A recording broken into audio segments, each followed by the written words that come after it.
Bonsoir à tous, bienvenue pour ce nouveau LPCX online, donc le nouveau format des LPCX pendant cette période de confinement un peu particulière.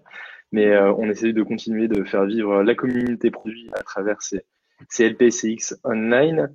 Je vais vous faire un petit rappel un peu sur LPCX dans un premier temps, puis on va enchaîner avec tout de suite Émilie et Samy. Donc LPCX, donc ça existe depuis 2013. On a fait plus de 60 meet-up avec plus de 90 speakers, avec notamment des intervenants de chez Job Teaser, Algolia, Lydia ou encore Meilleurs Agents. Tous les replays pour information sont disponibles sur notre chaîne YouTube, sur notre site internet et dorénavant également en podcast. Vous pouvez nous retrouver sur les différentes plateformes de podcast disponibles en ligne. PCX, c'est donc à Paris, Lyon, Lille, Toulouse, Nantes, Bordeaux ou Aix-Marseille, mais également un peu partout en Europe.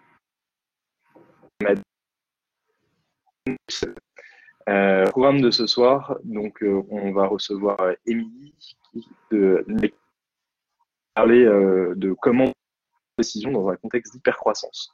Je vous invite pendant toute la durée de l'interview à poser vos questions dans l'onglet questions en haut à droite de l'outil Livestorm. Je reviendrai à la fin de l'intervention pour poser les questions à Émilie que vous lui avez adressées. N'hésitez pas non plus à voter pour les questions qui vous intéressent le plus.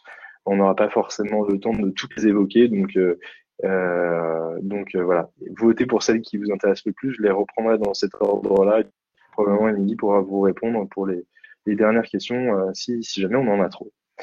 Voilà, c'est tout pour moi pour l'instant. Je vais donc laisser la parole à Émilie et Samy pour commencer ce talk. Merci beaucoup.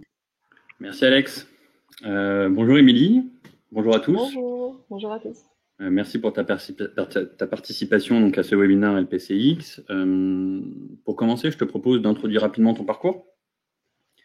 Donc ça fait 7 ans que tu es chez Akeneo. Tu as commencé d'abord en tant que Product Manager, puis Head of Product et VP Product. Tu es maintenant VP Platform et UX. Jusqu'ici tout va bien, je ne me suis pas trompé. Non, c'est ça.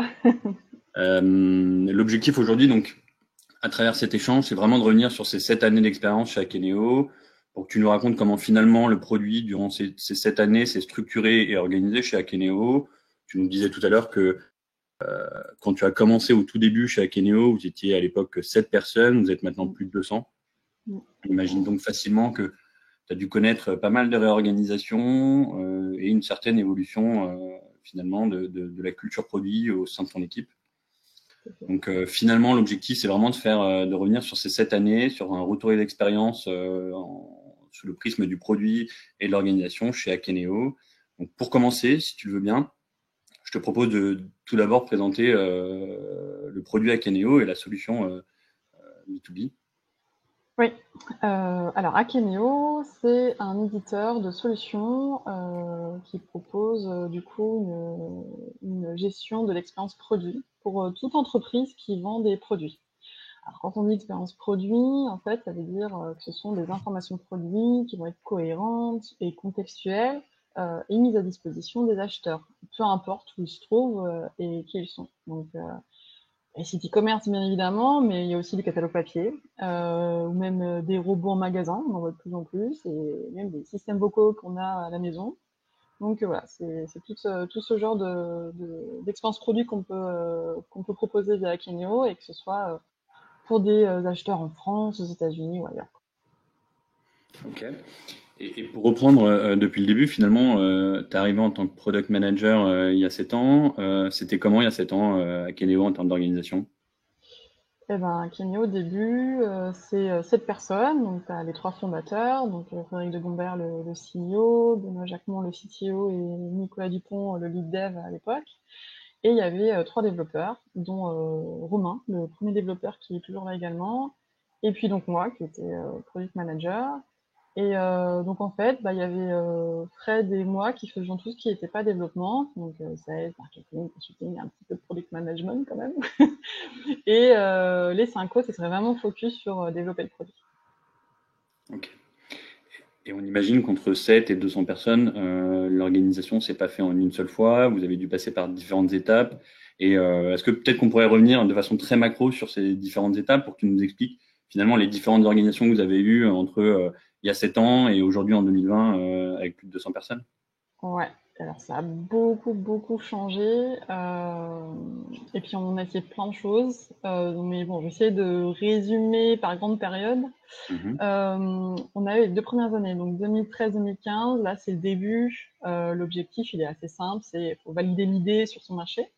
Donc à ce moment-là, moi je passais quand même la plupart de mon temps sur le terrain. Donc on avait aussi un UX en freelance et on a rapidement après embauché quelqu'un qui s'appelle Stéphane et qui est toujours là aussi d'ailleurs. Il faut savoir que l'UX en fait c'est un des différenciants d'Akeneo et c'est très important, donc on investit beaucoup, on passe beaucoup de temps sur l'UX depuis le début chez Akeneo. Après, il y a eu toute la période 2016-2018 où là, l'idée elle est validée. On a des clients pour notre version payante, parce qu'en fait, on a une version gratuite communautaire et une version open source et une version payante enterprise. Et donc, du coup, voilà, ces clients, voilà, ils achètent notre version, ils nous font confiance, ils nous recommandent. Donc, c'est super et on veut conserver ce niveau de croissance. Donc, au niveau produit, qu'est-ce que ça veut dire? C'est-à-dire qu'on recrute 6 product managers, 2 UX, et l'équipe produit, fin 2018, c'est à peu près un peu moins de 50 personnes. En Ok. fait, pourquoi? Parce qu'on a aussi une équipe support, on a aussi créé une équipe infra qui s'occupe de notre offre cloud, parce qu'on a lancé notre cloud entre-temps, et aussi on a une équipe à Tel Aviv, car on a fait l'acquisition d'une startup d'intelligence artificielle là-bas, et on a aussi lancé plusieurs produits. Après, donc 2019, là, il y a vraiment eu quelque chose aussi, un changement, parce que le marché, en fait, est devenu vraiment plus mature. Donc, il se passait vraiment, enfin, il se passe là, en ce moment, des trucs super intéressants. Et du coup, c'est aussi la période où on a levé 41 millions d'euros auprès d'un fonds américain l'été dernier. On avait déjà vécu 2 autres levées. Donc, en fait, on savait clairement que l'enjeu, c'était structurer l'activité pour anticiper la levée. Et parce que le fait de lever, de faire une levée, c'était aussi de doubler l'équipe produit le plus vite possible. Donc aujourd'hui, l'équipe produit, voilà, en 2020, l'équipe produit, elle est structurée et on recrute du coup pour passer à l'échelle. Ok. Et finalement, si on rentre un peu plus dans le détail de cette organisation actuelle en 2020, vous êtes organisé comment précisément? Euh, alors, ouais, il y a eu beaucoup de réflexions, de tests, mais on a vu J'imagine. les choses se stabiliser un peu en observant la loi de Conway. Je sais pas si tu connais, mais en fait, en gros, ça dit que le produit sera le reflet de l'organisation des équipes qu'il crée. D'accord. Et en fait, de ça, on a organisé l'équipe produit selon des streams de valeur que doivent délivrer les produits. Donc comme ça, on s'assure que vraiment l'organisation reflète ce que l'on souhaite apporter à nos clients. On a par exemple un stream qu'on appelle qualité des informations de produits, parce que Akeneo veut permettre à ses clients d'améliorer la qualité de ses fiches produits pour offrir une meilleure expérience produit et donc une meilleure valorisation de leur catalogue. Et en fait, on peut comme ça remonter jusqu'à la mission d'entreprise et ça aligne énormément les équipes et ça facilite pas mal la compréhension de la roadmap. Du coup, dans cette organisation, on a un directeur produit pour chaque stream et on a environ 2-3 product managers qui intègrent des squads de développement. Les UX designers, eux, ils sont assignés à chaque stream et ils accompagnent depuis le directeur produit avec de la user research, des customer journey map, jusqu'au product manager avec plus une approche lean design, maquettage, UI, etc. En fait, ils sont un peu le fil conducteur tout au long du process. Et puis, D'accord. on a aussi des fonctions que je dirais support, comme je disais, l'équipe infrastructure, architecture, maintenance.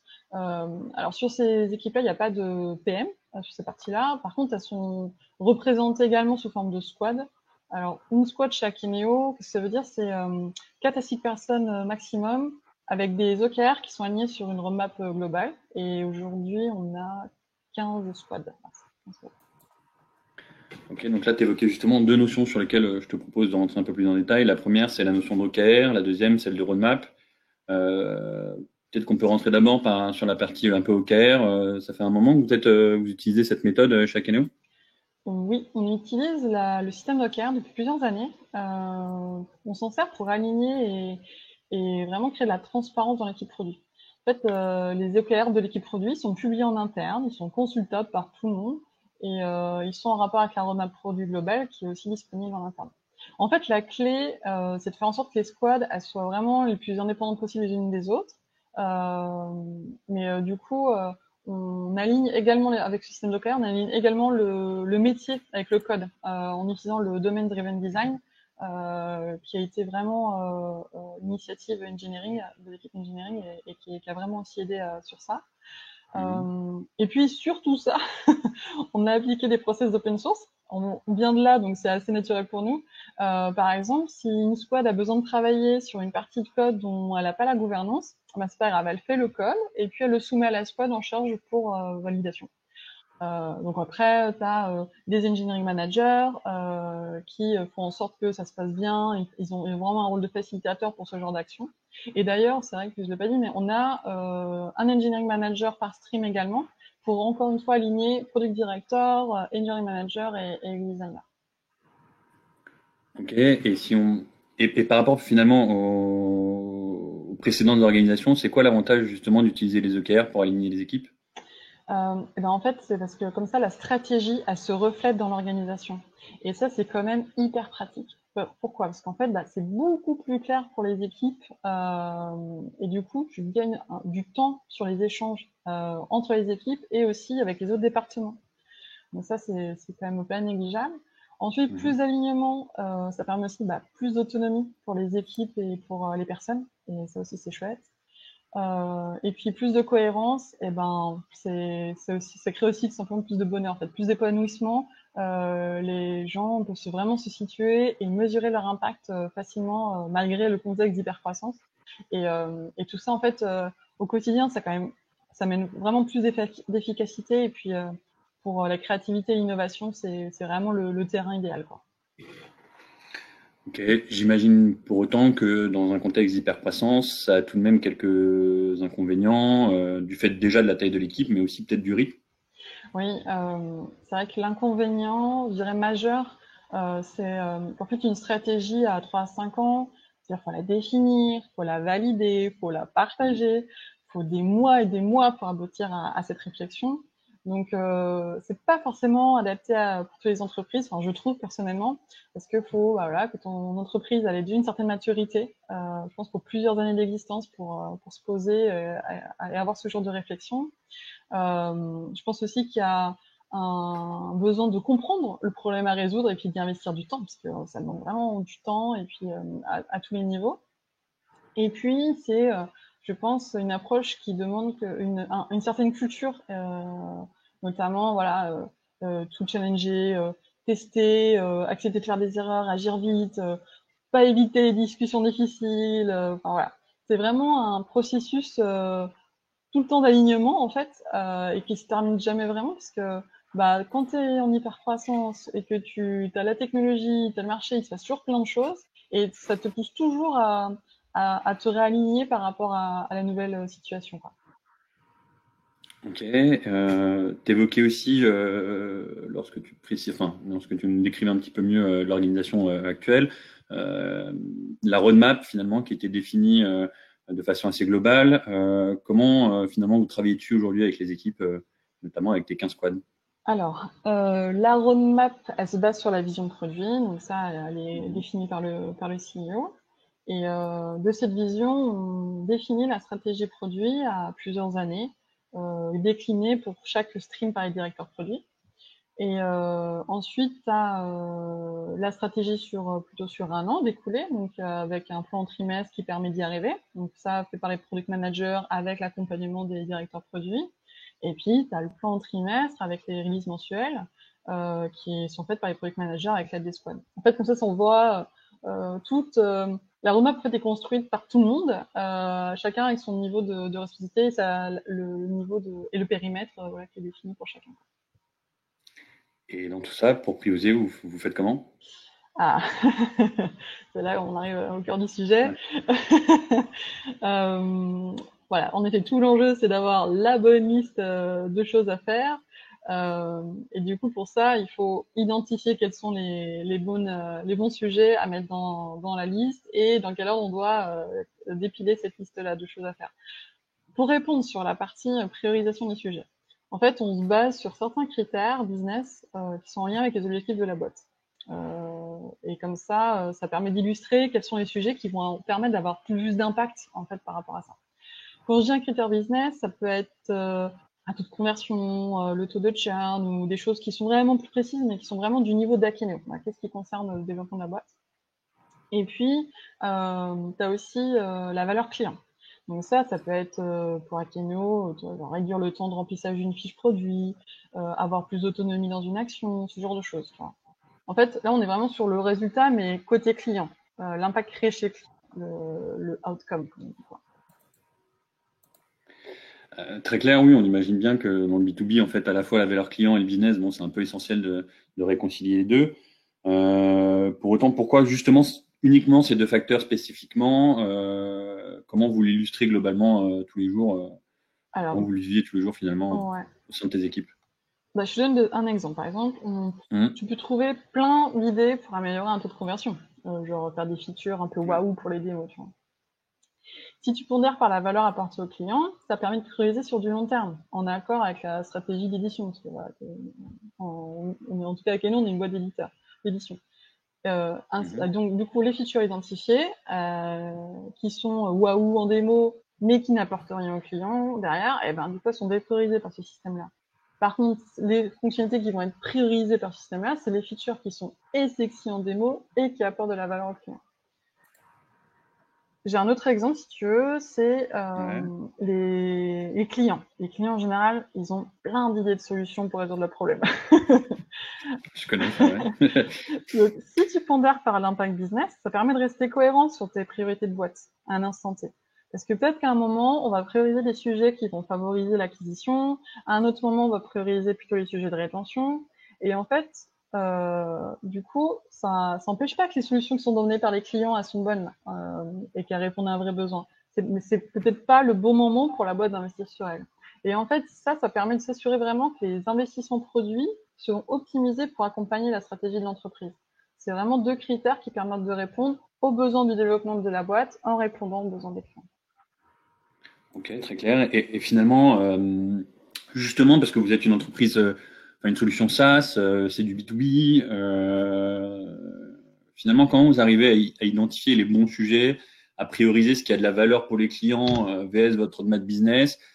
Vous avez une culture user first, vous avez une phase de recherche dans le processus de développement. Comment vous arrivez finalement à administrer tout ça et à gérer tout ça pour que finalement la valeur soit bien identifiée et vraiment au cœur finalement de vos actions? Ouais, c'est vrai que ça a toujours été le nerf de la guerre depuis le début chez Akeneo. C'est comment identifier les meilleures opportunités de croissance. Donc, comme je disais au début, je passais la plupart de mon temps en clientèle, les premières années. Après le reste du temps, je le passais majoritairement avec les fondateurs, donc ça là c'était un peu facile, quoi. Ça me permet d'aligner les deux critères assez facilement, impact boîte, impact client. Après, c'est quand j'ai commencé à recruter des PM pour la création de nouvelles squads, sur des nouveaux sujets, c'était vraiment quelque chose qui me tenait vraiment à cœur, c'est de savoir qu'est-ce qu'on doit faire. Parce que j'avais vraiment presque peur, tu vois, que on subisse la concurrence en les voyant faire des choses qu'on n'avait pas identifiées, qu'on perd des clients car on n'apporterait aucune valeur au final, qu'on soit pas en mesure de savoir quoi faire pour continuer d'accélérer et répondre à la stratégie de la boîte. Parce que dans un contexte d'hypercroissance, t'as beaucoup à gérer en interne. Tu n'arrêtes pas de recruter, tu dois te réorganiser tout le temps parce que voilà, tu travailles pas pareil à 10, à 50, à 100. Tu dois mettre en place des process, tu dois communiquer tout le temps pour toujours aligner tout le monde. Et puis, en fait, tu peux vite passer ton temps à résoudre des problèmes internes plutôt qu'à chercher à résoudre les problèmes de tes clients. Ouais. Et donc, pour moi, ça, c'est vraiment le truc priorité zéro, quoi. C'est vraiment quel que soit le contexte, de pouvoir continuer à être en mesure d'identifier des opportunités. Et très concrètement, ça a été quoi la recette une fois que tu as eu justement des PM et que tu n'étais plus en contact direct finalement entre le business et les fondateurs? Du coup, j'ai d'abord demandé au PM de passer beaucoup plus de temps dehors, au contact du marché, donc faire des salons, faire des rencontres clients, des partenaires, parce qu'on a un réseau partenaire, faire des avis conférentiels, tout ça. Ça a marché ça dans un contexte B2B? Voilà, ça n'a pas du tout marché. C'était un vrai échec, clairement.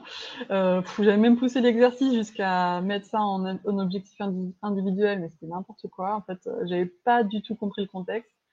En fait, avec la croissance, ce qui s'était passé, c'est que l'équipe engineering, ils avaient grandi hyper vite. En gros, je te dis, on double la taille de l'équipe tous les ans, quoi. Genre, de 3 à 6, de 6 à 12, de 12 à 24, de 24 à 48, etc.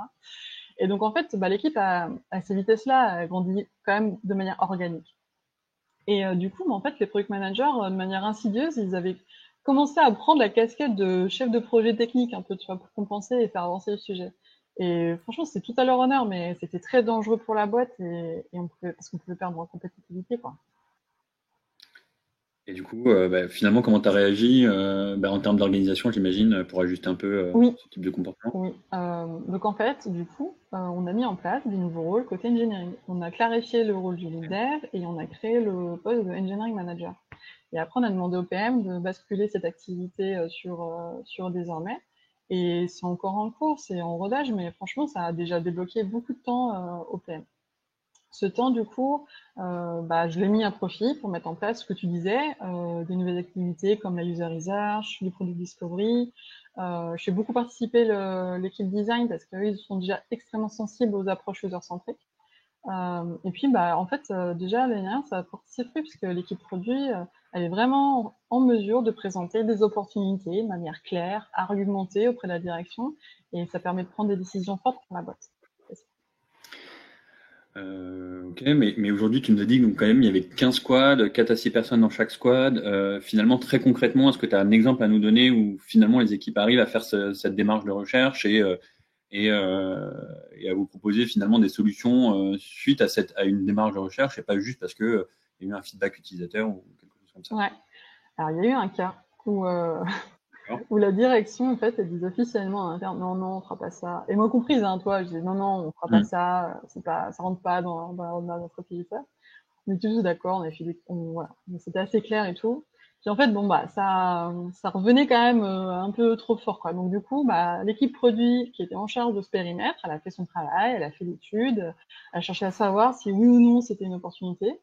Elle a présenté un dossier, mais béton, au comité produit, et ça nous a fait revenir sur notre décision. On s'est dit, mais en fait, oui, il faut le faire, et maintenant, quoi.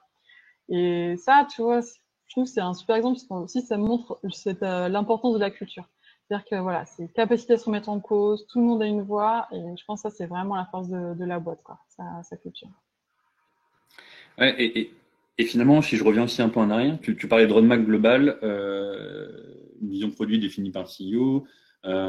Finalement, ça laisse un peu de marge aux équipes pour, à l'inverse, te dire quand une feature est dans la roadmap ou dans la release map, de dire non, en fait, cette fois on le fera pas. Est-ce que c'est déjà arrivé que ces études, des discovery, finalement interviennent sur des features ou un scope qui avait été déterminé en amont? Eh ben oui, c'est arrivé. En fait, il y a eu aussi un autre sujet qui excitait vraiment tout le monde en interne. C'est un peu trendy. On dit, waouh, ça va être trop cool de Mm. faire ça.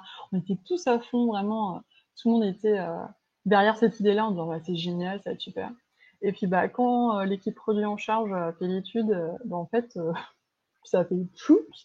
On s'est rendu compte que non, pas du tout. C'était pas du tout une opportunité pour Akeneo, que les clients, ça allait pas du tout les intéresser. Donc en fait, on a dû tuer l'idée, quoi. Alors ça, retour d'expérience, c'est hyper frustrant parce que J'imagine. d'ailleurs c'est ce que je dis parfois à mon équipe, tu vois, en tant que PM. En fait, notre rôle c'est aussi d'être frustration manager, tu vois. On est humain, mais il faut gérer ses frustrations et surtout celles des autres. Parce que, voilà, on fait pas des choses pour nous, on fait des choses pour les clients et pour développer la boîte. Et non, c'est une expérience intéressante à partager. Et du coup, pour rentrer vraiment concrètement, ces études, ça se passe comment finalement avec tes équipes? Du coup, j'ai mis en place pour chaque idée de fonctionnalité ou de produit, hein, qu'on remplisse en fait ce que j'appelle un one-pager d'opportunité. En fait, dans ce one-pager, il y a toutes les informations dont on a besoin pour prendre une décision de go no go, d'y aller ou pas. Donc, en termes de contenu et de format, c'est très largement inspiré de l'Opportunity Assessment de Marty Kagan, et avec un peu Mhm. de Mélissa Perry dedans, parce que voilà, d'ailleurs, je vous conseille son bouquin, il est top. Et du coup, pour remplir ce one-pager, faut récupérer les infos. Et c'est dans ce cadre-là que l'équipe produit, elle peut être amenée à faire des sondages, des entretiens, des visites clients, chercher dans la data d'usage ou même dans notre collecteur de vidéos. Très clair, mais justement, vu que vous êtes quand même 15 squads, encore une fois, 4 à 6 personnes, ça fait quand même beaucoup de monde, vous arrivez vraiment à recueillir du feedback utilisateur? Ouais, oui. On a en fait, faut savoir que nos clients, ils ont déjà accès à un portail pour accéder à notre équipe support, à qui ils peuvent demander de l'aide, poser des questions. Et en fait, depuis ce portail, ils peuvent également faire des demandes d'évolution, faire des retours d'expérience, positifs ou négatifs. En fait, le formulaire, il est assez libre. Et cette base de données, elle est accessible à tout le monde en interne. Ce qui fait que les commerciaux, ils peuvent aussi créer des idées et des retours suite à des démos, que les consultants, ils peuvent aussi créer des retours clients lors d'ateliers. Les CSM, ils peuvent aussi créer des tickets lors de leurs appels avec leurs clients, etc. Enfin bref, en fait, c'est devenu une base de données centralisée de feedback utilisateur. Et du coup, on pioche systématiquement dedans parce que c'est une vraie mine d'or, quoi. Très clair. Et du coup, de ce qu'on comprend finalement, c'est que vous avez atteint une certaine maturité finalement en termes d'organisation produit. Il y a du non seulement vous êtes nombreux, vous êtes organisés. Euh, Malgré tout, toi, en tant que aujourd'hui VP plateforme et UX, tu as encore des challenges d'un point de vue organisationnel justement pour travailler avec cette équipe. Est-ce que tu as encore des points de douleur identifiés sur lesquels vous travaillez aujourd'hui? Oui, du coup, après là qu'on ait mis en place cette organisation, le point d'après, c'est vraiment communiquer tous ces changements organisationnels aux autres départements, bien sûr, pour que ce soit compris, intégré et que ce que je disais, ça facilite beaucoup la collaboration. Et après, il y a aussi un challenge avec tous ces changements au niveau des individus au produit, pour qu'ils comprennent ce que ça impacte pour eux. Donc, par exemple, comment je travaille désormais, avec qui, quel est mon périmètre, de quoi je suis responsable, etc.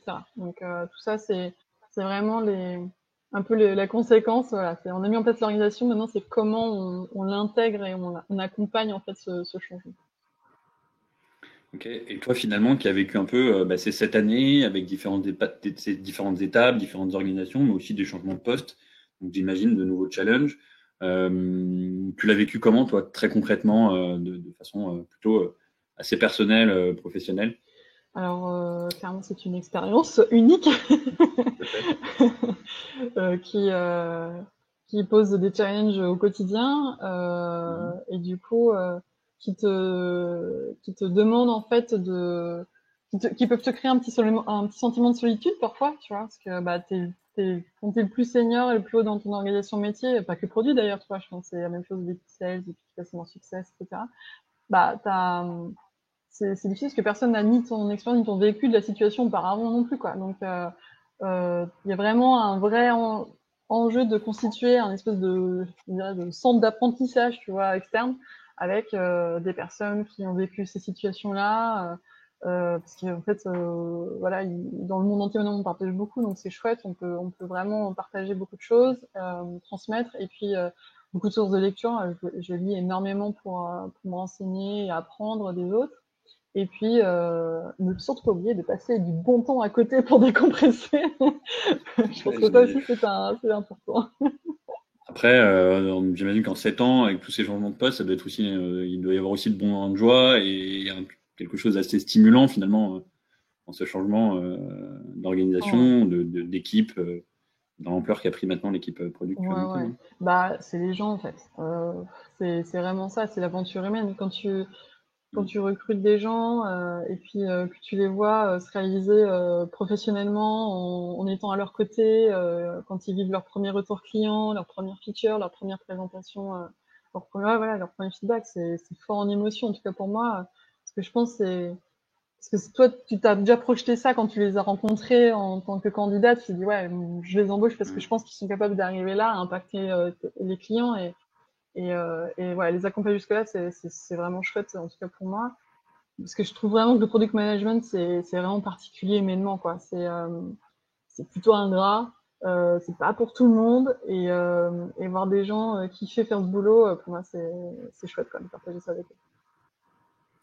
Et du coup, que ça soit pour tes équipes finalement ou pour les gens qui nous regardent là aujourd'hui, si tu avais quelques tips à donner comme ça pour finalement un peu finalement se challenger et répondre à ces challenges dans sa carrière de product manager, ce serait quoi pour toi? Je dirais toujours se demander pourquoi on fait quelque chose.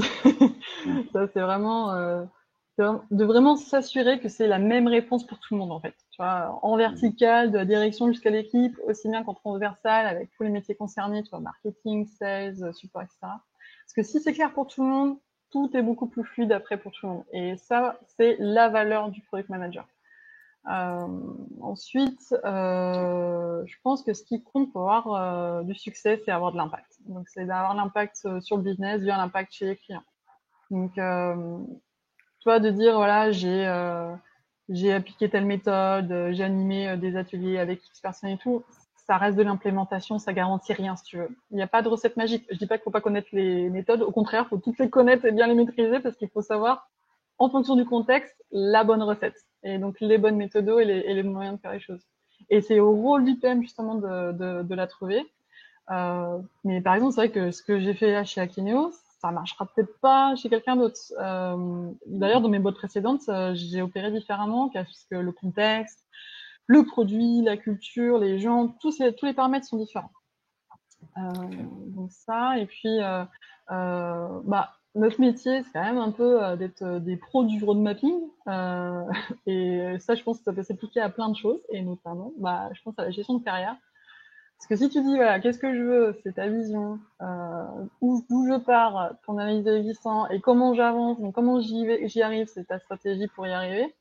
Bah, Mhm. ceux qui se débrouillent bien qui ont une vraie stratégie, et il faut savoir, c'est pas inné pour tout le monde, quoi. Et ben, je pense que c'est là que tu peux faire la différence et que tu peux te développer une carrière en accord avec ce que tu veux et, euh, et ton contexte, quoi. Voilà. Top. Bah écoute, merci beaucoup pour c'est ma dernière question. Ce que je te propose, c'est de regarder peut-être avec Alex les questions qui ont été posées donc par les participants. Alex nous rejoint. Je te laisse la main. Oui, bah, merci Samy. Excusez-moi. Du coup, je vais reprendre les questions par ordre de vote que vous nous avez posées. N'hésitez pas à en poser encore si vous avez des questions. Donc, on a une première question d'Alexis qui se demande comment se passe le processus de définition des OKR. Le directeur produit définit les objectifs avec la direction, point d'interrogation.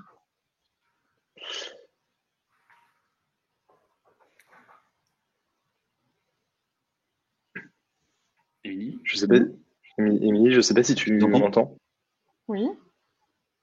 Oui, T'as il y a une entendu la première question question. d'Alex ou pas Ah, du tout? pas du tout. Il y a eu Ah, un freeze, j'ai pas du tout entendu, pardon. Alors du pas de coup, souci. bah, on la refait. T'entends On- Alex ou pas? Tu J'entends m'entends ou pas pas, Émilie? Alex, non. Non, Ah, elle t'entend zut. pas, Alex. Bon, bah, je te propose de poser la question, du coup, Alex. Ça va être plus simple Ouais. comme ça. Ouais. C'est les aléas du direct, comme on dit dans le métier. Euh, donc, la question, c'était une question d'Alexis qui, donc je te la lis, hein. Comment se passe le processus de définition des OKR? Le directeur produit définit les objectifs avec la direction? Point d'interrogation. Oui, alors en effet, le O de OKR, du coup, c'est les directeurs produits qui définissent ça avec la direction. Et puis après, il y a des ateliers avec les squads pour définir les KR avec eux, pour leur présenter l'objectif et qu'ils définissent les KR. Exactement, c'est comme ça que ça marche. Ok. Deuxième question. Alors là, à mon avis, il y a quelqu'un qui a entendu, donc Julien Hermin, que vous n'avez pas fini de grossir finalement chez Akeneo. Et il te demande finalement qu'est-ce que tu recherches chez un PO-PM au moment du process d'embauche. Ah Eh ben ça dépend du poste parce que ça dépend du produit et ça dépend aussi de l'âge du produit. Par exemple, je vais pas forcément chercher le même profil si c'est un lancement de produit, une création de produit, si c'est un produit qui doit plutôt être en phase de croissance. Enfin, en fait, ça va dépendre de beaucoup d'éléments. Donc, en fait, j'essaye de faire un process un peu générique, mais j'avoue que j'ai un peu de mal parce qu'il y a toujours des ifs un peu partout parce que ça dépend un peu de chaque contexte. En fait, je le dis en plus à tous les gens que je recrute, c'est que j'aime beaucoup la diversité parce que je trouve que c'est ça qui apporte de la force à une équipe. Et j'essaye justement de pas avoir de stéréotypes. Donc, j'essaie toujours d'avoir des personnes différentes pour ouais, enrichir l'équipe, en fait. Ok, très clair. On a donc maintenant une question d'Arnaud. Ouais, c'est bien la prochaine question. Donc, qui te demande en fait quel est le ratio product vs engineering en termes d'effectifs. Euh, je pense qu'on parlait tout à l'heure de 15 squads avec 4 à 6 personnes. Donc, j'imagine qu'en fait, au-delà du PM et de l'UX, le reste, c'est des équipes de dev. C'est ça. Du coup, aujourd'hui, il y a parce qu'il y en a il y en a deux qui sont arrivés les 2 dernières semaines. D'ailleurs, on a fait des onboarding virtuels, c'était un peu particulier. Ouais, j'imagine. Du coup, là, je crois qu'on doit être 11 ou 12 produits. Et parce que, ouais, je crois que c'est ça. Et du coup, le reste, là, c'est engineering. Et enfin, après, on a aussi 3 personnes en mix. Ok. Et on a des postes ouverts d'ailleurs, hein, parce qu'on n'arrive pas, on n'a pas encore tous les streams qui sont qui sont staffés. Donc c'est directement sur le site d'Akeneo, j'imagine. Exactement. Alors là, allez-y. Hein. Et sur LinkedIn. Donc là, on a une nouvelle question donc, de Franck, qui je pense la pose dans un contexte justement B2B. Enfin, j'imagine, hein, parce que c'est pas écrit, mais qui demande justement si vous avez un système aujourd'hui de tracking de l'usage de chaque fonctionnalité afin de les évaluer pour le garder jeté, pour les garder jetés. Dans un contexte B2B, en tout cas, encore une fois, c'est vraiment moi. Et en plus, on est sur Akineo, on est sur un outil aussi de productivité. Je me sens pas de mettre des choses en test chez des clients et de les déranger dans leur quotidien potentiellement parce qu'ils ont beaucoup d'habitudes, etc. pour tester les choses et dire bon bah ça j'enlève ou pas. Ce qu'on fait du coup pour compenser ça, parce qu'il y a quand même besoin en effet de valider est-ce qu'on est bon ou pas, même sur la usability en fait tout simplement, mais aussi sur la valeur, est-ce que ça répond à nos besoins. En fait, on le fait en amont, c'est-à-dire qu'on crée des programmes avec des clients, donc on fait en relation avec les CSM, où en fait on définit en fait un panel de clients en fonction de la fonctionnalité, ouais. Et puis à qui on fait tester en fait des choses, mais on fait vraiment tester dans un contexte particulier. Et ils sont au courant et ils nous font le retour. Et en fait, c'est quasiment du co-design avec eux, quoi. Et donc du coup, ça nous permet aussi de valider ou d'invalider des choses, aussi bien macro que vraiment sur de l'UX. C'est très drivé d'ailleurs par les UX parce que on est vraiment sur l'expérience globale, quoi. Ok. On a une nouvelle question donc, de Julien. Quelle part ont les demandes d'évolution des clients dans votre roadmap dans un contexte d'hypercroissance et comment êtes-vous structuré pour y répondre? J'imagine qu'en fait là, la question, c'est au-delà de l'organisation que tu nous as décrite durant le webinaire, c'est finalement, est-ce vous avez un process et une squad qui est peut-être dédié à traiter justement les différents retours clients et les demandes d'évolution des clients? Comment vous traitez ça au jour le jour et comment finalement vous organisez le flot de demandes? Ouais. On, En fait, on définit un pourcentage de temps de capacité qu'on a à des demandes utilisateurs qui sont toujours accordées par contre avec la stratégie de la boîte. D'accord. Mais qu'on sait, toi, voilà, on vient de lancer, en effet, tu viens de lancer quelque chose, il faut que tu sois hyper, voilà, tu continues de l'améliorer, il faut que tu le tunes, quoi, tu vois. Donc, bien sûr, on a ça. Et après, vu qu'on est organisé par périmètre, c'est plutôt aujourd'hui par équipe, en fait. Quand elles viennent de lancer un sujet, en général, on les relance pas sur un autre sujet tout de suite, quoi. D'accord. Donc, elles essayent plutôt d'améliorer ce qu'elles ont lancé. Et en plus, ça leur permet de préparer en fait le sujet d'après.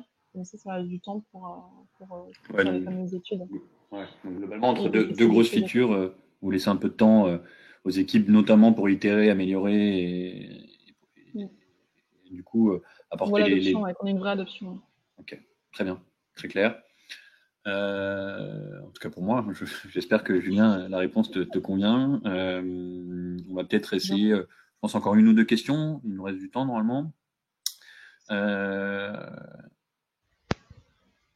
Comment, justement, alors, finalement, sur les objectifs aujourd'hui, vous avez un outil pour suivre finalement l'atteinte de vos objectifs. C'est un fichier Excel, demande Charline.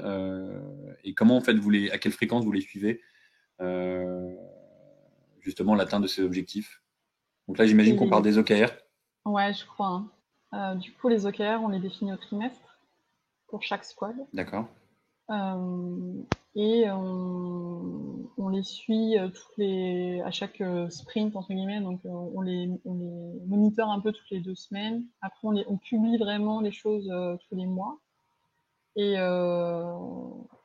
du coup, après, on prépare en général au milieu du mois, du trimestre, on commence déjà à préparer la suite en fonction de l'état d'avancement des OKR d'avant. En fait, c'est un peu tout le temps, quoi. Du coup, mais on n'a pas d'outils. Hein. Oui, c'est pour répondre à la question.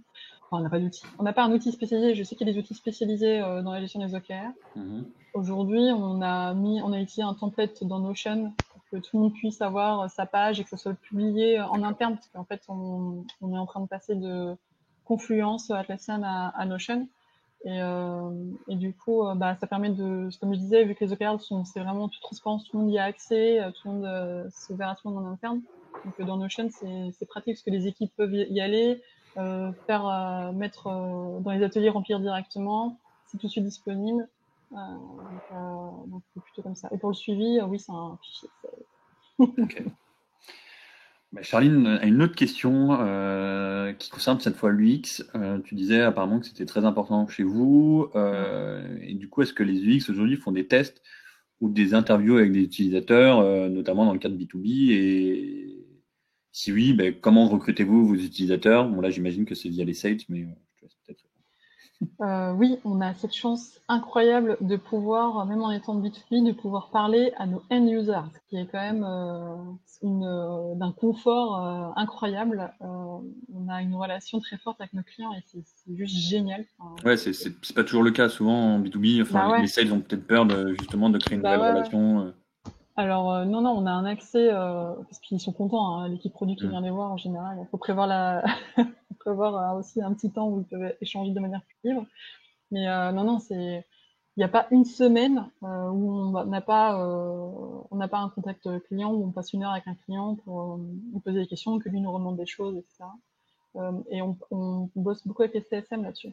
Parce que justement, en effet, s'ils sont en phase de mise en prod ou je sais pas, ils sont en train de, justement, vu qu'on est on est un gestionnaire de catalogue, s'ils sont en pleine préparation des soldes, on va pas trop les embêter à ce moment-là. Et puis si ils sont pas matures sur un sujet qu'on voudrait traiter, évoquer avec eux, tu vois, ils vont dire bah non, on va pas voir lui, on va voir plutôt lui, et ça, puis ils nous mettent en relation avec les bons contacts en interne. Donc ça c'est un vrai bonheur, quoi. Non, au niveau X, du coup, on peut faire vraiment des plans d'user research où on peut faire des dizaines de rencontres, de calls et d'interviews clients ou de visites parfois aussi, ils adorent ça. Donc non, c'est super. Ok, très bien. Écoute, je pense que là, on est pas mal en termes de timing. Désolé pour toutes les questions qui n'ont pas pu être posées et qui ne seront pas posées, parce qu'il en reste encore une bonne dizaine. Peut-être, Émilie, on aura l'occasion d'envoyer quelques réponses en commentaire ou de la vidéo et de revenir vers les participants qui ont d'autres questions donc, sur ton intervention. Pour info, la vidéo sera disponible d'ici quelques jours, donc vous aurez tous la possibilité, bien évidemment, de revoir ce webinaire. Et on viendra vers vous avec quelques questions. Merci beaucoup, Émilie. Merci beaucoup. J'espère qu'on aura rapidement l'occasion de se revoir sur un meet-up physique cette fois et pour une nouvelle participation. Avec plaisir. Merci à tous. Merci beaucoup. Au revoir. Merci. Au revoir. Au revoir. Ciao.